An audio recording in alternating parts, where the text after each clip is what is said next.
First question, Ander Beth. Why do you think it's easier for some people to build muscle than others? Does it always come down to genetics? Oh, great question, Christina. So, it's funny. Before we talk about genetics, we need to talk about the obvious stuff that I think sometimes people push to the side, and they like to say it's all about genetics. But let's talk about the other excuses. Yeah, let's talk about the other factors first. Okay, is the person working out and training in the most appropriate and effective way possible for their body? That's two things there. First, is it an effective workout? And two, is it the most effective workout for their body? Is that person eating a diet that is the most effective for building muscle and appropriate for the body? That's also very, very important. Is the person have a lifestyle that is conducive to building muscle, especially for their body? You got to look at all those those things first before you go on to genetics. As I would have, I knew this growing up, working out, there'd be people around me who'd be building muscle and faster than me. And I think to myself, oh, it must be genetics or it must be steroids. One or the other. Yeah. Now that I'm older, looking back, I can see like, oh, that person ate much better than I did, or I didn't prioritize sleep and they did, or I overtrained like crazy and they just focused on the big compound lifts. It kind of reminds me of like the argument that we're making about the fighting thing, the size and the skill thing, right? Like with a fighter, if you have incredible skills, if you really know the tools that it takes to build muscle, you can compete even with somebody who has great genetics. Mm-hmm. I really feel that way. I think the genetics thing is just a quick excuse that we make because somebody else is responding and we're doing the same thing. So there's those outliers, which everybody has that friend or girlfriend that they know that gets away with eating crappy food, barely touches any weight, and their body looks great. That's such a small percentage of the people. Great point, because when you look at genetics as a whole with humans, the vast majority of us are somewhere in the middle. Very few of us are on the edges. So it's like a bell curve, right? On the edges, very, very few people. As you get close to the middle, there's a larger amount of people that fit somewhere in the middle. So here's the reality. Truth is, if you look around, most people around you have genetics that are kind of like yours. Most people are somewhere in the middle.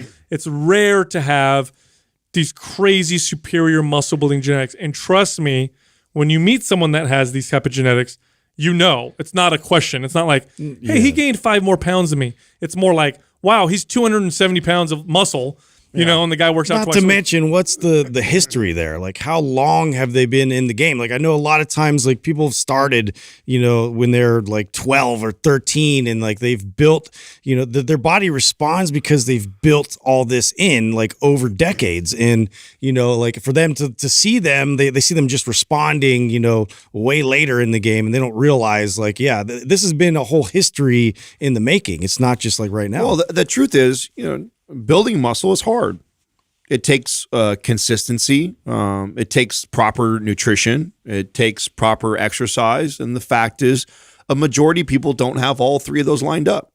Most people half-ass their diet. They're not getting all the nutrients they need, and they're asking their body to respond. Most people don't do a very good job with their programming. They gravitate towards a type of modality they enjoy, and as we talk on the show all the time, that's important for consistency.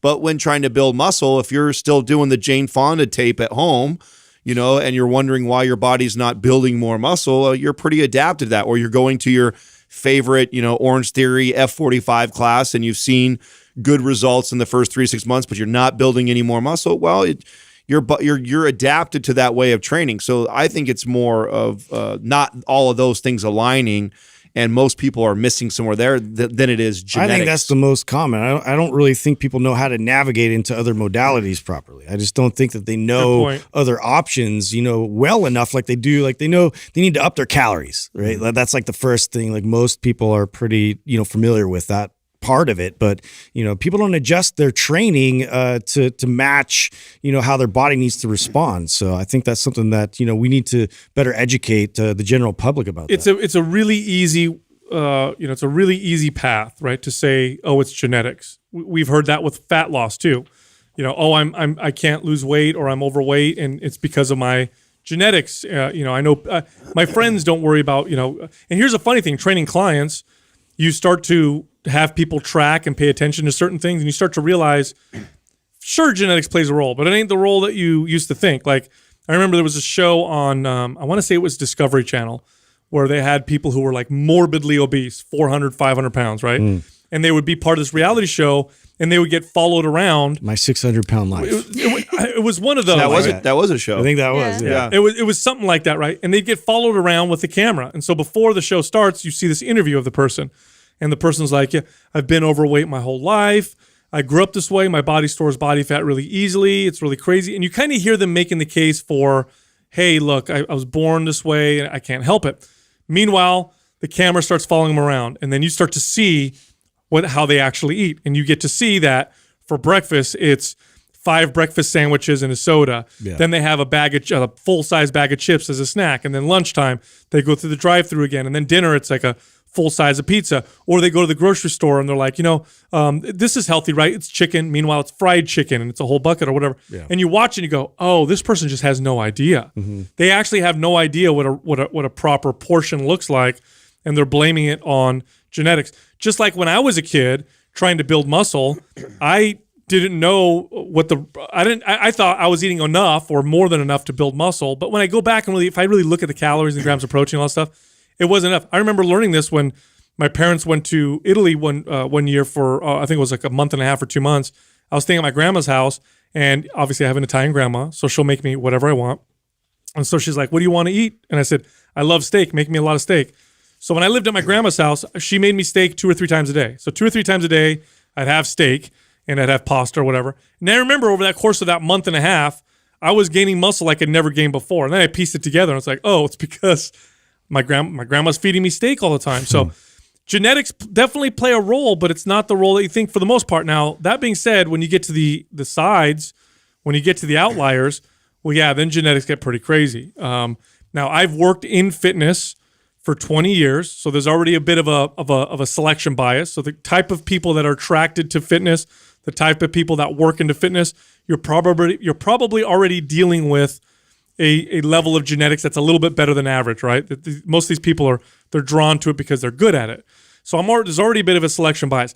But I can count on one hand how many people I met in 20 years working in fitness, looking back, that I could say had insane genetics. Yeah, I agree. You know what I'm saying? This also goes back to the argument that we had the other day about, or debate that we were talking about, which is harder to build muscle or burn body fat. I think to build muscle, this also brings up another point of how there's less room for error. If you are trying to burn body fat, just moving, doesn't matter what modality, how consistent you've been doing, just moving a lot and eating less, and you'll lose body weight. That's just, and you can get away with continuing to push that, right? More extreme. You don't need as much programming specifics. Right. That's what I mean. And you'll still see results. I mean, you could just run in place, and eat less every single day and increase that intensity week over week. And then you'll see the decrease in body fat and body weight. But with building muscle, it's you can't just, if you overdo it like crazy and you're not feeding correctly, you're going to see no results. So you could be putting in a ton of work inside the gym, not fueling the body nutritionally to support all that extra work, and your body won't build shit. In fact, a lot of times you may even lose weight in pursuit of building muscle.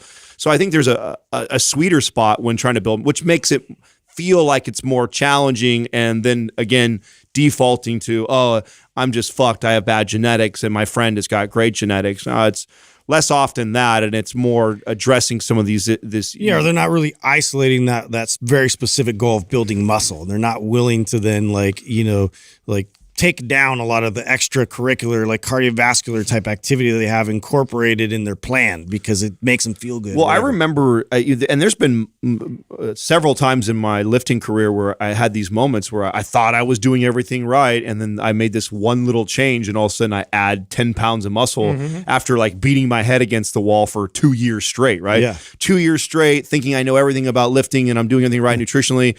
And then one day it dawns on me, and I don't remember what, I either read something or somebody told me. Got more sleep or something. Well, I was, back off the basketball. I was playing basketball every single day in addition to lifting every single day, and I just couldn't keep up with the calories. And I thought because I was stuffing my face, I was eating enough, and so just me cutting out basketball, and all of a sudden my body goes, boom, 10 pounds came on me overnight. And it was like, oh shit, like that was a big difference for someone like me who, again, was probably blaming it on genetics for the first half of my lifting.